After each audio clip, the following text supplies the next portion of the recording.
سیدنا مولانا محمد نبی الامی والا آلہ وصحبہ وبارک وسلم۔ اکثر ساتھی اپنے بیماری کے سلسلے میں پریشان ہوتے ہیں۔ کینسر کی بیماری ہوتی ہے اور کینسر کا علاج کر کر کے تھک جاتے ہیں، انسولین لگاتے ہیں، کینسر کے لیے کیمو لگاتے ہیں، بڑی مشکل کے ساتھ ان کے اخراجات پورے ہوتے ہیں، دوائیاں کرا کے وہ تھک جاتے ہیں لیکن شفا نہیں ملتی۔ ایسے لوگ جو کینسر کی مرض کے اندر مبتلا ہیں یا جن کے رشتہ دار عزیز و اقارب کینسر کی مرض کے اندر مبتلا ہیں، ان کے لیے بہترین عمل یہ ہے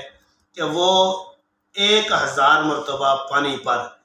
جس کا رشتہ دار بیمار ہے یا بیٹا بیمار ہے، ماں باپ بیمار ہے یا کوئی بھی بیمار ہے، ہر ایک انسان کو اجازت عام ہے، وہ 1000 مرتبہ پانی پر یہ پڑھ کر اس مریض کو پلائے گا پانی۔ اللہ کے فضل سے وہ مریض جو ہے وہ تندرست ہو جائے گا۔ وہ عمل یہ کہ لیس لہا من دون اللہ کاشفہ، لیس لہا من دون اللہ کاشفہ، 1000 مرتبہ پڑھ کر پڑھنے والا وضو کر لے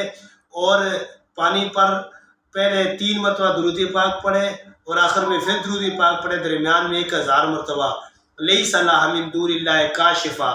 ایسے مریض کو پلائے جس کو کینسر ہے اور ایسی کینسر جو ختم ہونے کا نام نہیں لے رہی۔ اللہ کے فضل سے اللہ تبارک و تعالیٰ اس کلام کی برکات کی وجہ سے اس کو شفا عطا فرما دے گا۔